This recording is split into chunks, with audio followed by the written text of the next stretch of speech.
कुसुमाग्रज यांच्या प्रतिमेला, यांच्या कार्याला, यांच्या विचारांना सर्वप्रथम विनम्र अभिवादन करतो।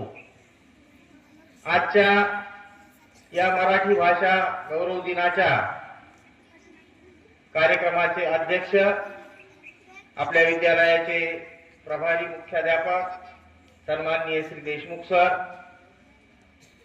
प्राथमिक विद्यालयाच्या मुख्याध्यापिका सन्माननीय श्रीमती जे.पी. कुलकर्णी मॅडम, नवविकास मंडळाचे सदस्य, आमचे तरुण मित्र, ज्यांचा आग्रह होता म्हणून आज मला इथे उभा राहता आलं, असे हिमांशु देशमुख सर, विद्यालयाचे ज्येष्ठ शिक्षक सन्माननीय श्री गायकवाड सर, आणि कुठल्याही कार्यक्रमाचं संयोजन करायचं म्हटल्यानंतर काय करू आणि काय नको अशी ज्यांची अवस्था असते, अशा या कार्यक्रमाच्या संयोजिका आमच्या सहकारी भगिनी श्रीमती भाले मॅडम, माझे कार्यक्रमाला उपस्थित असणारे सर्व सन्माननीय सहकारी बंधू भगिनी आणि विद्यार्थी मित्र, सर्वप्रथम विसरून जाऊ नये म्हणून, कारण काय आज काय झालंय, एक तर घरचाच माणूस आहे त्याचा फार उदो उदो केलाय, पाहुणे आले म्हणून, असं काही नाहीये। आपण नेहमीप्रमाणे जसं असतो तसंच असतो, पण एखाद्या मोठ्या माणसाच्या घरी एखादी मेजवानी असली की आपल्याला साधारणतः जेवढे पदार्थ जेवायला मिळतील अशी अपेक्षा असते, त्याच्यापेक्षा जास्त पदार्थ जेवायला ताटात आल्यानंतर माणूस जसा आश्चर्यचकित होतो, तसं आजच्या कार्यक्रमाचं झालेलं आहे। भाले मॅडम यांनी इतके भरपूर उपक्रम जे आहे जे त्यांनी घेतलेले आहेत वर्षभर, त्या उपक्रमांची अगदी रेलचेल जी आहे ती इथं झालेली आहे। आणि बोलण्याच्या ओघामध्ये ज्यांच्यासाठी हे कार्यक्रम आपण आयोजित करत असतो त्या विद्यार्थ्यांचं कौतुक करायचं राहू नये म्हणून अगोदरच त्यांचं कौतुक करून घेतो। आज या कार्यक्रमाचं संचालन करणाऱ्या माझ्या दोन्ही विद्यार्थिनी, त्याचप्रमाणे जिने प्रास्ताविक केलं ती विद्यार्थिनी, ज्याने आपले विचार मांडले तो विद्यार्थी, ज्या विद्यार्थ्यांनी अहवाल लेखन केलं ते सर्व विद्यार्थी, ज्या विद्यार्थ्यांनी चिकटबुक तयार केले ते सर्व विद्यार्थी, ज्यांनी भित्तीपत्रिका तयार केल्या ते सर्व विद्यार्थी, ज्यांनी माय मराठीचं गीत गायलं त्या सर्व विद्यार्थिनी, आणि काल मी पाहत होतो अर्धा ते 1 तास ज्यांनी प्रयत्नपूर्वक आपल्या शाळेतल्या फलकावर मराठीसाठी योगदान देणारे जे 2 महत्वाचे लेखक आहेत, कवी कुसुमाग्रज यांच्या जयंतीनिमित्त आज आपण हा कार्यक्रम साजरा करतो, आणि ज्यांनी अख्ख्या महाराष्ट्राला वेळ लावलं,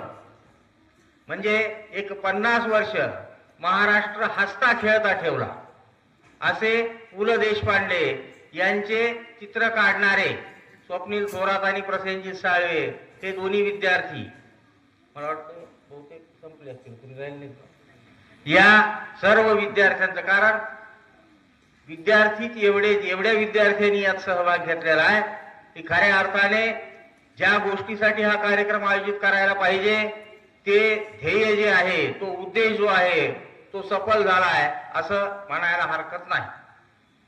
आता मी माझ्या मुख्य कामाकडे वळतो, जी जिम्मेदारी माझ्यावर दिलेली आहे।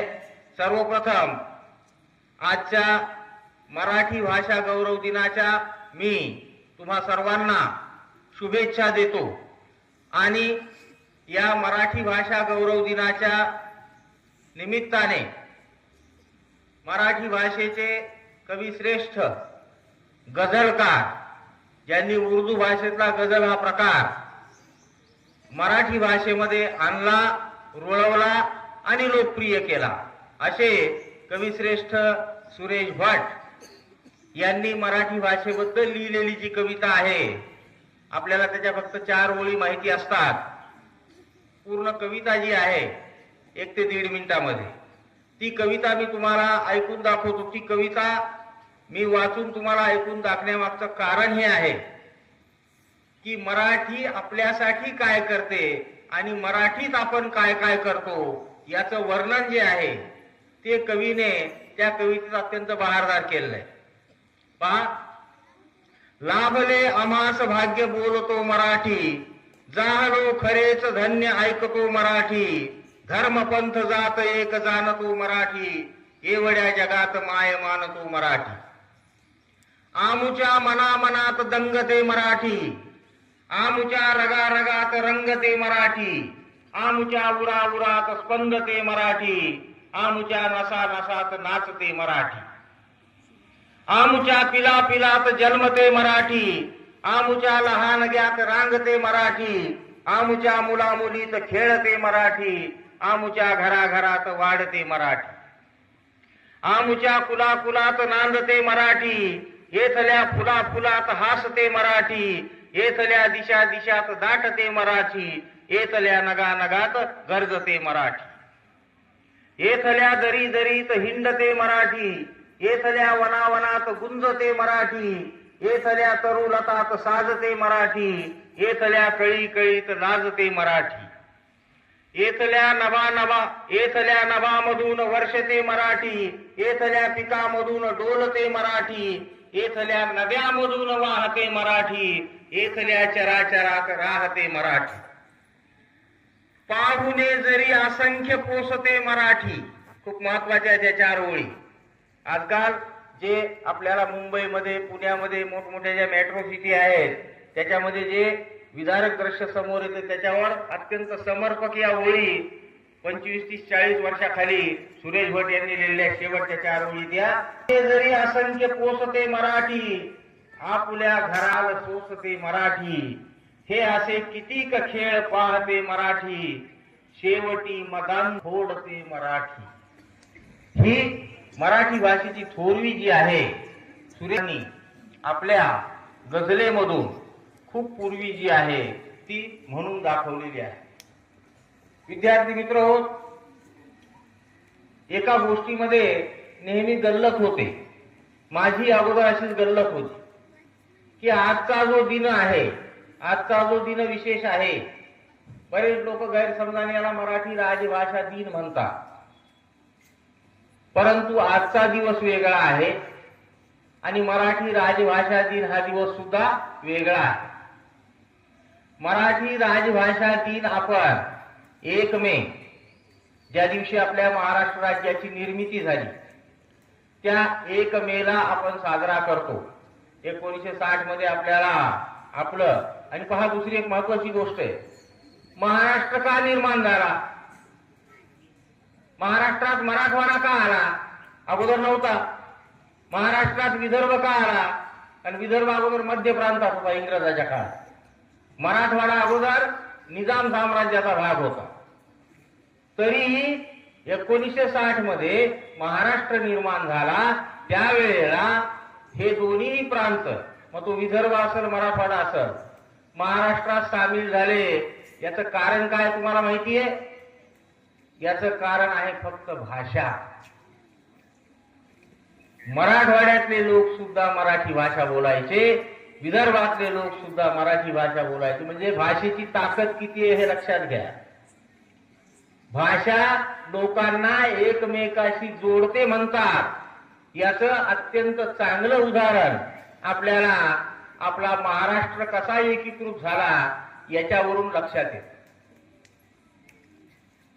तर 1960 मध्ये ज्या वेळेला महाराष्ट्राची निर्मिती झाली त्यानंतर त्या काळचे तत्कालीन मुख्यमंत्री वसंतराव नाईक आणि मंत्रिमंडळाने असा निर्णय घेतला की मराठी भाषेचा कामकाजात पूर्णतः वापर झाला पाहिजे, आणि त्यामुळं त्या उद्देशाला चालना मिळावी म्हणून 1963 मध्ये 21 जानेवारी 1963 या दिवशी राज्य शासनाने असा निर्णय केला की 1 मे हा इथून पुढे मराठी राजभाषा दिन म्हणून साजरा करण्यात येईल. मग त्यानंतर 2013 उजडावं लागलं. ज्यांची प्रतिमा तुम्ही समोर पाहता, कविश्रेष्ठ कुसुमाग्रज, ज्ञानपीठ पुरस्कार विजेते, यांच्या जयंती निमित्त शासनाला असं वाटलं की आपल्या भाषेला फक्त राज्यभाषेचा दर्जा देऊन चालणार नाही, भाषेबद्दलचा अभिमान आपल्या मनात निर्माण झाला पाहिजे. भाषा जी आहे ती समृद्ध झाली पाहिजे, भाषेचं संवर्धन झालं पाहिजे, भाषेचा वापर वाढला पाहिजे, भाषा आपल्या मनामनात रुळली पाहिजे. त्यासाठी परत जानेवारी 2013 मध्ये शासनाने एक निर्णय घेतला आणि 2014च्या 27 फेब्रुवारी पासून आजचा हा जो दिवस आहे मराठी भाषा गौरव दिन, तो आपण साजरा करू लागलो. म्हणजे साधारणतः हा 12वा मराठी भाषा गौरव दिन आहे. मराठी भाषेचा गौरव दिन का साजरा करायचा? याचं कारण असं आहे, तुम्ही कवितांमध्ये ऐकता मराठीला आपण माय म्हणतो, आणि हे खरंच आहे. घरात आपली आई असते आणि दुसरी आई म्हणजे आपली भाषा. माय मराठी तुझ्या पायी, तुम्ही कविता म्हणता ना. मग भाषेला आपण माय म्हणतो, याचं कारण असं आहे की भाषा आपल्याला जन्मापासून मृत्यूपर्यंत कायम साथ देत राहते. 1.5, 2, 2.5 वर्षापासून आपण आपली मातृभाषा बोलायला लागतो आणि ती भाषा आपल्याला आयुष्यभर, म्हणजे ज्यावेळेला माणसाची भाषा बंद पडते त्यावेळेला लोक म्हणतात उजला ह्याला. हे लक्षात घेण्यासारखं आहे. आणि दुसरी एक गोष्ट, काही जणांच्या मनामध्ये संभ्रम असतो की बाबा मी घरी एक वेगळी भाषा बोलतो आणि आपल्याला सांगितलं जातं की मातृभाषा जी आहे ती मराठी आहे. हे कसं काय? आपण ज्या महाराष्ट्रात राहतो तिथल्या प्रत्येकाची मातृभाषा मराठीच आहे.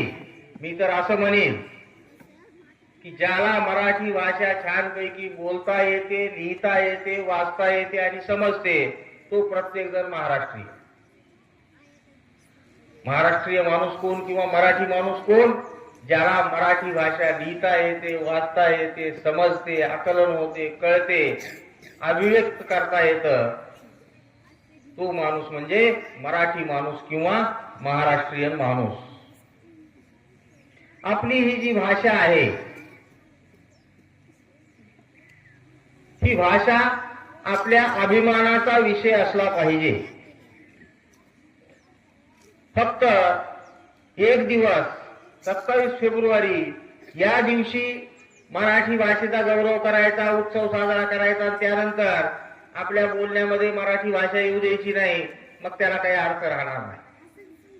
कारण मित्र हो, भाषा जिवंत राहण्यासाठी प्रवाही असली पाहिजे. भाषा जिवंत राहण्यासाठी बोलचालीत असली पाहिजे. भाषा जिवंत राहण्यासाठी दररोज बोलल्या गेली पाहिजे आणि ती शुद्ध रूपात बोलल्या गेली पाहिजे. आपलं आजचं दुर्दैव असं आहे की आपण मराठी भाषेचं शुद्ध स्वरूप हळूहळू सोडून देत आहोत. भाषेचा एक प्रवास असतो, त्याबद्दल दुमत नाही. भाषा ही एखाद्या नदीसारखी असते. नदी जशी उगमापासून वाहत चालते आणि त्यानंतर तिला उपनद्या भेटतात, ओहळ भेटतात, छोट्या नद्या भेटतात, आणखी कुठून कुठून झरे भेटतात आणि मग नदीचं रूप मोठं होत जातं. पण ते तिथपर्यंतच आलं पाहिजे. अनेक शब्द आहेत मराठी भाषेत, परकीय भाषेकडून घेतलेले, दुसऱ्या भाषेकडून घेतलेले, पण त्याचं स्वरूप जे आहे ते मर्यादित असलं पाहिजे. आता आपलं काय झालंय सध्या की आपल्यावर, आपल्या मराठी भाषेवर इंग्रजीचं आक्रमण खूप वाढलं. त्याच्यामुळं शिकवत असताना बऱ्याचदा माझ्या लक्षात येतं की मुलांना मराठी भाषेतले साधे साधे शब्द जे आहेत त्याचे अर्थ माहित नाही. परवा मी वर्गामध्ये हाबूक म्हणजे काय विचारलं, नव्हतं माहिती. तसंच केलं अक्षरशः. मग हाबूक म्हणजे काय हे मी त्यांना हाबूक ठोकून दाखवतो. मग त्यांच्या लक्षात आलं, हा ते म्हणजे हे आम्हाला माहिती आहे पैलवान लोक असं करतात म्हणून, पण त्याला तो शब्द हे कुठं माहिती आहे. म्हणजे आपण काय करा, हे कशामुळे होईल, हे होण्यामागचं जे कारण आहे ते कारण आपण भाषेचा वापर करत नाही. आणि दुसरी एक गोष्ट झाली, मी तुम्हाला सांगतो, मुळामध्ये भाषेचा वापर करण्यासाठी बोलावं लागतं. हे डिजिटल युग आहे, बोलणंच कमी झालंय. सगळ्यात महत्वाची गोष्ट ही झाली, तुम्ही जर 4 जण एका जागेवर बसलेले पाहिले, अगोदर काय गप्पा टप्पा असायचे, हास्य विनोद असायचे, खिदळायचे, चर्चा व्हायच्या. आता चौघं बसलेले तुम्ही कधी पहा, 4 जण सगळे असे हातात घेऊन बसते, ते एकमेकाला बोलत नाही, काही नाही, काही नाही. म्हणजे मोबाईल हातात घेऊन एकत्रित बसतात लोक, पण एकमेकाशी बोलत नाही. आणि भाषा जिवंत राहण्यासाठी तिचा वापर जास्त झाला पाहिजे. मग जर बोललोच नाही तर वापर कसा होईल. म्हणून आपण आजपासून ही गोष्ट लक्षात घेतली पाहिजे की आपण आपली भाषा जास्तीत जास्त बोलली पाहिजे. जर भाषा जास्तीत जास्त नाही तर मग भाषा काय मृतप्राय होता. जगामध्ये असे कित्येक उदाहरणं आहेत, ज्या उदाहरणावरून लक्षात येतं की लोकांनी भाषा वापरली नाही आणि मग भाषा जी आहे ती हळूहळू लुप्त होत गेली. म्हणून आपलं हे काम आहे की आपण ही जी भाषा आहे ती जास्तीत जास्त प्रभावी कशी राहील याचा प्रयत्न केला पाहिजे. आज ज्यांच्या जयंती निमित्त आपण हा मराठी भाषा गौरव दिन साजरा करतो, असे कविश्रेष्ठ कुसुमाग्रज यांचं कार्य अफाट आहे. त्यांच्याच जन्मदिनाच्या दिवशी मराठी भाषा गौरव दिन का साजरा केला जातो, कारण कविश्रेष्ठ कुसुमाग्रज हे एक महान लेखक होते. लेखनाच्या वेगवेगळ्या प्रांतामध्ये त्यांनी मुसाफिरी केली. ते फार उच्च दर्जाचे कवी होते. आत्ताच एका मुलीने बोलता बोलता त्यांच्या एका कवितेचा उल्लेख केला, ओळखलं का सर मला, अत्यंत हृदयस्पर्शी कविता. मला त्यांची ती कविता तर आवडतेच. त्याच्यानंतर त्यांनी नेसरीच्या लढाईवर लिहिलेली जी कविता आहे, वेडात मराठे वीर दौडले सात, अंगावर शहारा आणणारी कविता आहे. ती एक कविता खूप आवडते. फक्त कवीच होते का? नाही, एक उच्च दर्जाचे समीक्षक, समीक्षेचे अनेक पुस्तक ग्रंथ जे आहेत ते त्यांनी लिहिले. एक उच्च दर्जाचे कादंबरीकार, आणि मला त्यांचा आवडलेला लेखन प्रकार म्हणजे उच्च दर्जाचे नाटककार. अत्यंत सुंदर असे नाटक. विद्यार्थी मित्र हो, तुम्ही वाचण्याचा तर संबंध नाही, पण पाहिलं असेल, नाटक पाहिलं नसेल, पण त्या नाटकावर झालेला चित्रपट जर तुम्ही पाहिला असेल, कुणी, नाटकाचं नाव होतं नटसम्राट. आणि नाना पाटेकर हे जे ताकदीचे कलाकार आहेत, त्यांनी त्या नटसम्राट नाटकातली जी प्रमुख भूमिका होती आप्पासाहेब बेलवलकरांची, ती भूमिका तुम्हाला जर आणखी पाहायला नसलं तर अवश्य तो पिक्चर पहा, नटसम्राट. सहसा शिक्षक लोक पिक्चर पहा म्हणून सांगत नाहीत, पण मी मुद्दाम तुम्हाला सांगतो, नटसम्राट हा पिक्चर पहा, म्हणजे तुमच्या लक्षात येईल कुसुमाग्रजाची लेखणी काय आहे, काय सामर्थ्य असतं लेखणीचं ते. आणि तुमचं आमचं सुदैव आणखी चांगलं आहे की ज्या वेडात मराठे वीर दौडले सात या कवितेचा मी उल्लेख केला, त्या कवितेवर आधारित कथानक घेऊन एक चित्रपट यायला लागलाय. तो 2026 मध्ये येणार आहे. अवश्य पहा तो चित्रपट.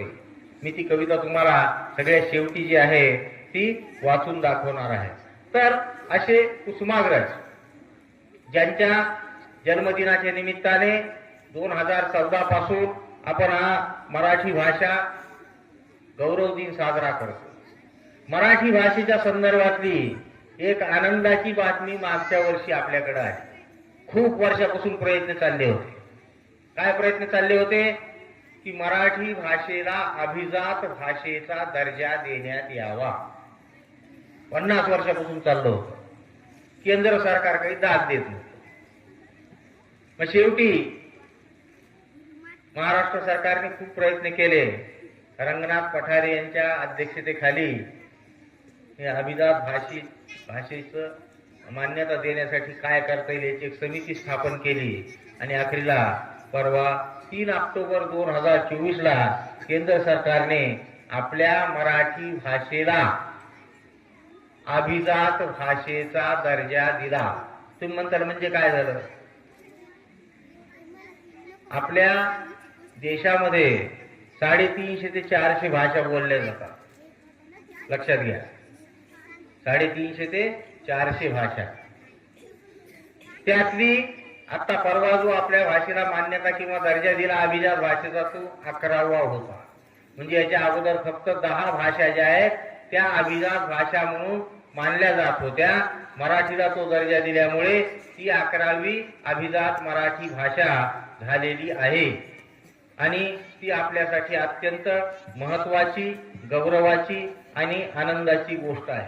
त्यासाठी निकष होते. सगळ्यात महत्वाचा निकष सांगतो, एखादी भाषा अभिजात भाषा आहे का नाही हे कशावरून ठरवलं जातं. सगळ्यात महत्वाचा निकष म्हणजे ती भाषा खूप जुनी असायला पाहिजे. किती? 1,500 ते 2,000 वर्ष जुनी असली पाहिजे. 1,500 ते 2,000 वर्ष. त्या समितीने सांगितलं तुम्हाला 1,500 ते 2,000 पाहिजे. 2400 वर्ष जुनी आहे मराठी भाषा. 2,400 वर्ष जुनी. महाराष्ट्रीयन प्राकृत आणि पाली यांच्या संयोगातून झालेली अशी आपली ही मराठी भाषा आहे आणि ही मराठी भाषा 2400 वर्ष जुनी, 2,400 जवळपास 2,500 वर्ष जुनी आपली मराठी भाषा. किती गौरवास्पद आणि अभिमानास्पद बाब आहे आपल्यासाठी की आपण जी भाषा बोलतो ती साधारणतः 2,500 वर्ष जुनी भाषा आहे आणि आजही टिकून आहे. पण आता मात्र आपण लक्ष देणं गरजेचं आहे. आपली भाषा जर टिकवली, कारण काय झालंय की भाषेवर आता दुसरे सांस्कृतिक, पाश्चात्याचे सांस्कृतिक आक्रमण जे आहे ते भाषेवर होत आहे आणि त्यामुळे आता निव्वळ बोलताना निम्मे शब्द जे आहेत ते दुसऱ्या भाषेतले निम्मे मराठी भाषेतले आज झालंय. त्याला सगळ्यात महत्वाचं कारण म्हणजे छत्र्यासारख्या गल्ल्यात उघडलेले इंग्लिश स्कूल आहे आणि लोकांना काय कौतुक आपले लेकरं इंग्लिश स्कूलमध्ये शिकवायचं मला काही कळत नाही. खरं म्हणजे मातृभाषेतून शिक्षण दिल्यानंतर अभिव्यक्तीचा जो प्रभावीपणा आहे तो ज्या प्रकारे विद्यार्थ्यात येतो परकीय भाषेच्या माध्यमात शिक्षण दिल्यानंतर येत नाही. माणसाला जर बहुश्रुत व्हायचं असेल तर त्याने शिक्षण कमीत कमी 10वी पर्यंत मातृभाषेतून घेतलं पाहिजे. मला सांगायला आनंद आणि अभिमान वाटतो की माझे दोन्ही लेकरं जे ते मातृभाषेतच शिकले 10वी पर्यंत आणि कुठल्याही गोष्टीची अडचण त्यांना आली नाही. माझ्या बऱ्याच सहकार्याचे तसेच शिकलेले आहेत. इंग्रजी शाळेत शिकले नाही म्हणून त्यांना आता इंग्रजी बोलता येत नाही असं काही नाही. त्यांचा सगळा दिवस इंग्रजी बोलण्यातच जातो. आपल्या मनामध्ये हे न्यूनगंड आहे बिनकामाचा. आणि हे जे परकीय भाषेत, मी हे म्हणत नाही इंग्रजीचा दुस्वास करा, हिंदीचा द्वेष करा. तुम्ही उलट मराठी भाषेवर आणखी 4 जास्तीच्या भाषा शिकल्या आनंदाची गोष्ट आहे आणि माणसाने बहुभाषिक असलेलं आणखी चांगलं असतं. पण बहुभाषिक असण्यामध्ये आपण आपल्याच भाषेकडे जर दुर्लक्ष करू लागलो, आपल्याच मराठीकडे दुर्लक्ष करू लागलो तर ते काही चांगलं नाही. ही जी मराठी भाषा आहे किती समृद्ध आहे. मराठी ही एक भाषा, तिच्या जवळपास 42 बोली भाषा आहे. तुम्ही महाराष्ट्राच्या वेगवेगळ्या भागामध्ये जाल आणि तुम्हाला मराठी भाषेचं वेगवेगळे रूप, वेगवेगळी शैली जी आहे ती तुम्हाला पाहायला भेटेल. जास्त लांब नाही, इथून 90 किलोमीटर अंबाजोगाईला गेलं आणि तिथून पुढे वर चढलं की तिथं भाषा जी आहे, आलाव का गेलाव का, आलो गेलो म्हणत नाही, आलाव का गेलाव का म्हणतात. तुम्ही इकडं पंढरपूरच्या पलीकडे गेले, सांगली, मिरज, इचलकरंजी, कोल्हापूर भागात, तिकडं भाषेचा हेल वेगळा. तुम्ही तसंच पुढच्या साईडला सातारा भागाकडे गेले, सातारा, कराड, तिकडची भाषा वेगळी आहे. वैजी, आलोकी अशा प्रकारची भाषा आहे. आणि तिकडे पुण्याकडे जर गेले तर मग बघायचंच काम नाही. तिकडची अत्यंत शुद्ध भाषा. मला जाम भूक लागलेली आहे, मी आता जेवणार, तुम्ही घरून जेवून आला असता. अशा प्रकारची पुण्याची लोक बोलतात. आणि मुंबईमध्ये तर भाषेवर असं आक्रमण झालेलं आहे, शुद्ध मराठी ऐकायला म्हणून, ओ रिक्षावाले मामा, बँड्रा याने की किती पैसे घेंगे. काय मराठी राहिली, काय चव राहिली. हे कशामुळे होईल की दुसऱ्या ज्या भाषा आहे त्या भाषा आपल्या भाषेवर आक्रमण करत आहेत. काय असतं, एखादा शब्द वारंवार तुमच्या कानावर जर पडला तर तुम्हाला असं वाटतं की तो आपल्या भाषेतला शब्द आहे, मग आपण तो शब्द जो आहे आपल्या भाषेमध्ये वापरायला लागतो आणि वापरता वापरता मग तो आपल्या भाषेचा शब्द होतो. असं करत करत बाहेरचे जे शब्द आहेत तेच खूप मोठे होतात भाषेत. आणि मी तुम्हाला जे इंग्रजी माध्यमाच्या शाळा म्हणलो ना, अत्यंत वाईट फॅड आहे ते पोरं धड मराठी शिकत नाही, धड इंग्रजी शिकत नाही, धड हिंदी शिकत नाही. मी खूपदा ऐकतो ते बारके लेकर असते 7-8-10 वर्षाचे, 5-7 वर्षाचे, त्याला धड इंग्रजी येत नाही, मराठी येत नाही. घरी जर नळाला पाणी आलं ते म्हणतं आई आई नळाला वाटर आलंय. धड मराठी नाही, त्याला फार म्हणजे कुठल्याच गोष्टीचं त्याला ज्ञान होत नाही, अभिव्यक्ती येत नाही. म्हणून आपण आग्रही राहिलं पाहिजे. कमीत कमी आपलं जे 14-15 वर्षाचं वय आहे तोपर्यंत आपण मराठी भाषेमध्येच शिक्षण घेणं अत्यंत आवश्यक आहे. 42 बोली भाषा आहेत. विदर्भातली भाषा वैदर्भी वेगळी, खानदेशी वेगळी, वराडी वेगळी, कोकणी वेगळी, पुण्याची वेगळी, इकड्याची कानडी हेल असलेली वेगळी, अशा 42 किती समृद्ध भाषा आहे पहा तुम्ही. आणि अशी समृद्ध भाषा आहे तिचा आपण अभिमान बाळगला पाहिजे, गौरव केला पाहिजे. मुलांसाठी सूचना आहे, मी माझी पूर्ण तयारी केलेली ती पूर्ण तयारी तुमच्या पुढे मांडल्याशिवाय बसणार नाही. कृपया मातीशी खेळू नये, खड्याशी खेळू नये. आपल्या मातीवर प्रेम केलं पाहिजे, पण ज्या गोष्टीवर प्रेम करतो त्या प्रत्येक गोष्टीला स्पर्श करणं गरजेचं नाहीये, तसं काही आवश्यकता नाहीये. त्यामुळं एकदाच सांगतो, भाषण होईपर्यंत परत मला सांगायची गरज येऊ नये. बैठे बैठे सांगा. नेट बाजार आहे सगळे समोर द्या. भाषा महत्वाची का असते रे? कारण भाषा ही आपल्या संवादाचं साधन असतं. आपल्या मनातली एखादी गोष्ट, आपली भावना, आपला व्यवहार, आपण जिथं काम करतो ती जागा, आपलं घर, आपला समाज, आपली गल्ली, आपलं गाव, प्रत्येक जाग्यावर या हृदयीचे त्या हृदयी पोहोचवण्यासाठी भाषेशिवाय पर्याय नाही. भाषा हेच त्याचं माध्यम आहे. आणि मग ज्या भागात आपण राहतो त्या भागाची आपली जी मातृभाषा आहे त्या मातृभाषेमध्ये आपण बोलणं अत्यंत आवश्यक आहे. मानवी भाषेमुळे आपल्या मनातले विचार, भावना, जीवनाचं दर्शन या सगळ्या गोष्टी ज्या आहेत त्या एकाच्या मनातून दुसऱ्याच्या. आता मी बोलतोय म्हणून तुम्ही ऐकताय. आता मी बोलतोय त्यातलं 10% तुम्ही ऐकायली, ती गोष्ट वेगळी आहे. पण भाषेमुळेच होईल रे. तुम्ही शिकता, भाषेमुळे शिकता. मला जर मराठी भाषा आली नसती तर मी तासभर तुमच्या वर्गावर काय केलं असतं, किंवा तुम्हाला आली नसती मलाच आली असती तर मी किती तुमच्या पुढे ओरडलो तरी त्याचा काही फायदा झाला नसता. म्हणजे भाषा जी आहे ती संवादातच फक्त साधन नाही तर सामाजिक आणि वैचारिक देवाणघेवाण जी आहे ती सुद्धा आपल्याला भाषेच्या माध्यमातूनच करावी लागते. आता तुमच्यासाठी दुसरी महत्वाची गोष्ट सांगतो. आतापर्यंत लोकांना असं वाटायचं की इंग्रजी भाषा शिकल्याशिवाय, हिंदी भाषा शिकल्याशिवाय आपल्याला पुढे कामधंदे कसे करायचे, नोकऱ्या कशा मिळत्या.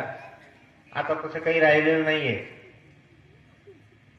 तुम्ही जर आपल्या महाराष्ट्राचा विचार केला, कालच मुख्यमंत्री विधानसभेत बोलत होते की आपला महाराष्ट्र आता औद्योगिक दृष्ट्या प्रगत आहे आणि देशात नंबर 1 आहे. इथं खूप मोठमोठ्या गुंतवणुकी येतात आणि मग बाहेरून येणाऱ्या कंपन्यांना इथं बोलणारे जे लोक आहेत त्यांच्या भाषेचे लोक मिळणं गरजेचं आहे, एम्प्लॉई म्हणून, नोकरदार म्हणून. आणि म्हणून मग मराठी भाषेला आता चांगले दिवस जे आहेत ते येण्याची गरज आहे. आणि म्हणून आपण आता मराठी भाषा तरी आपण कुठं चांगली बोलतो. आपले मराठी भाषा बोलण्यामध्ये कित्येक शब्द जे आपल्याला माहिती नसतात मराठी भाषेतले. तुम्हाला गंगाळ हे शब्द माहिती का रे? गंगाळ 7वीच्या मुलांना माहिती, कारण ते शिकलेत. भाषेमध्ये आलेले जे शब्द आहेत ते कसे आले, त्याची उत्पत्ती काय आहे, हे सुद्धा खूप मनोरंजक असतं. आपल्या सगळ्यांना माहिती, आपल्याकडं एक नदी जी आहे ती पवित्र मानली जाते. कोणची नदी आहे ती? गंगा, आहे की नाही? आणि असं मानलं जातं की प्रत्येकाने दररोज जर गंगेच्या पाण्याने आंघोळ केली तर तो शुद्ध आणि पवित्र राहील, चांगला राहील. पण मग सगळ्याला काय शक्य आहे गंगेचं पाणी मिळणं? ती इथून 500-1000 किलोमीटर अंतरावर आहे. मग लोकांनी असा विचार केला की आपण आपल्या घरामध्ये आंघोळीचं जे भांड आहे ते गंगेच्या पाण्याने भरलेले असं समजायचं, तिने आंघोळ करायची. मग त्या भांड्याला नाव पडलं गंगालय. आलय म्हणजे घर आणि गंगा म्हणजे गंगेचं पाणी असलेलं, गंगालय. पण आपण मोडतोड करण्यात मोठी पटाईत असतो. त्या गंगालयाचं हळूहळू गंगालय झालं आणि मग आपल्या बोली भाषेत तो शब्द आला. ह्या अशा ज्या बोली भाषेच्या शब्दाच्या उत्पत्ती असतात. पाणी या शब्दाचा अर्थ काय रे? माझा उच्चार आहे का? पाणी.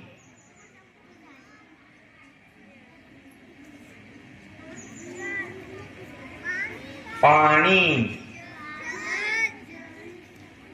पाणी म्हणजे जल आणि पाणी हा अशी बारकावे असते भाषेत. मग हे जे छोटे छोटे बारकावे, पहिल्या पाणीमध्ये नळाचं न आहे, दुसऱ्या पाणीमध्ये बाणाचं न आहे. मग हे बारकावे जे ते आपल्याला भाषेतून कळले पाहिजेत. आपण ते बारकावे जे ते पाहत नाहीत आणि मग ते न पाहिल्यामुळे आपल्याला हळूहळू ते कळत नाही. आणि मग कळले नाही म्हणजे मग आपण काहीतरी चुकीचं लिहितो, चुकीचं बोलतो. मराठी भाषा जी आहे अशा अनेक गोष्टींनी समृद्ध आहे. तुम्हाला काही विशेषण सांगतो. कोणत्या भाषेत एवढे विशेषण असतील विचार करा. लुसलुशीत, खुसखुशीत, भुसभुशीत, घसघशीत, झणझणीत, रसरशीत, सणसणीत, झगमगीत, खणखणीत. अरे इतके विशेषण आहेत. मी जर वाचत बसलो तर 5 मिनिटं लागते. दुसऱ्या कोणत्याही भाषेमध्ये तुम्हाला एवढं वैभव दिसणार नाही प्रत्येक गोष्टीचं. आणि म्हणून आपली भाषा जी आहे ती अत्यंत समृद्ध अशी भाषा आहे. बरं, फक्त असेच विशेषण आहेत का? पण वाक्प्रचार बघा, भीती वाटते. अक्षराचं पोट फाडा, रक्त आटवणे, आपलं खापर दुसऱ्यावर फोडणे. बघा कसे कसे वाक्प्रचार आहेत ते. नाक दाबले तर तोंड उघडते. तर अशा वेगवेगळ्या गोष्टी ज्या आहेत त्या तुम्हाला भाषेमध्ये पाहायला मिळतात. फक्त काय आहे की भाषेबरोबर आपली मैत्री होणं गरजेचं आहे. ती मैत्री जी आहे ती आपण भाषेबरोबर करत नाही आहोत आणि त्यामुळे मग भाषेमध्ये मागे पडत आहोत आणि भाषा जी आहे ती हळूहळू मागे पडत आहे. तर या गोष्टी ज्या आहेत त्या घडता कामा नये. काही काही शब्द जे आहेत भाषेमध्ये ऐकायला वेगळे वाटतात आणि त्याचे अर्थ वेगळे निघतात. प्रज्ञाचक्षु सांगता येईल कोणता अर्थ या शब्दाचा? प्रज्ञाचक्षु. प्रज्ञा म्हणजे काय रे? प्रज्ञा म्हणजे बुद्धी आणि चक्षु म्हणजे डोळे. मग प्रज्ञाचक्षु म्हणजे बुद्धीचे डोळे. प्रज्ञाचक्षु या शब्दाचा अर्थ होतो आंधळा माणूस. प्रज्ञाचक्षु म्हणजे आंधळा माणूस. आंधळा माणूस का म्हणायचं त्याला? त्याला लौकिक डोळे नाही. आपल्याला जे डोळे पाहायला ते त्या माणसाला नाहीत, पण त्याला कशाचे डोळे? बुद्धीचे डोळे. म्हणून त्याला म्हणायचं प्रज्ञाचक्षु. शब्द कसे तयार होतात पहा. याचा जर तुम्ही धांडोळा घेतला, याच्यात जर तुम्हाला मजा वाटायला लागली तर तुम्ही आपोआप भाषा शिकणार. बाचा बाची काय अर्थ याचा? शब्द कसा तयार झाला बघा. बा म्हणजे काय रे? बाप. मग हे शब्द आपण कुठं वापरतो बघा. बाचा बाची भांडणात वापरतो आहे की नाही? आणि मग त्या शब्दाचे उच्चार कसे असतात हे तुम्हाला चांगली माहिती आमच्यापेक्षा जास्त. त्याचा संग्रह दान आहे तुमच्याकडे, बाकी काही नसलं तरी. मग हे असे शब्द जे ते तयार होतात. आपली मराठी भाषा समृद्ध करण्यासाठी अनेक लेखक जे आहेत त्यांनी कार्य केलं. केंद्र सरकारच्या वतीने प्रादेशिक भाषांमध्ये उत्कृष्ट साहित्य निर्मिती करणारे जे लेखक असतात त्यांना ज्ञानपीठ पुरस्कार दिला जातो. तो साहित्यातला आपल्या देशातला सर्वात उच्च प्रतीचा आणि मानाचा पुरस्कार आहे. आतापर्यंत आपल्या मराठी भाषेत 4 लेखकांना ज्ञानपीठ पुरस्कार मिळालेले आहेत. कोण आहेत ते 4 लेखक तुम्हाला सांगतो. सगळ्यात पहिले विष्णू सखाराम खांडेकर म्हणजे वि.स. खांडेकर, त्यांना ज्ञानपीठ पुरस्कार भेटला होता. आणि त्यानंतर दुसरे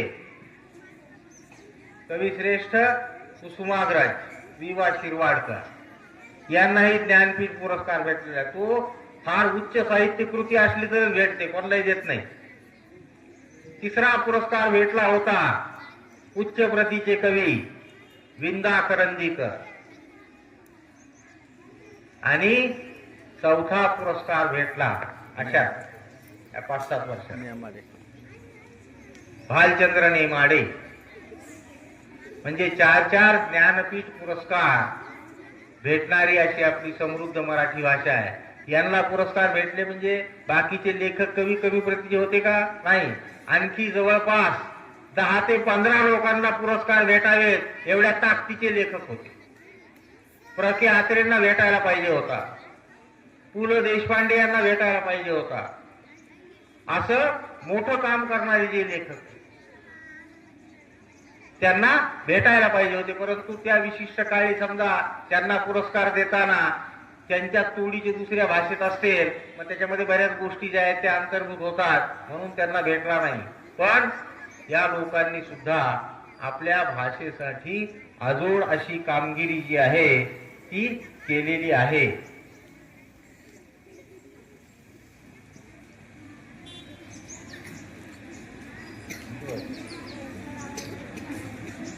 मित्रहो,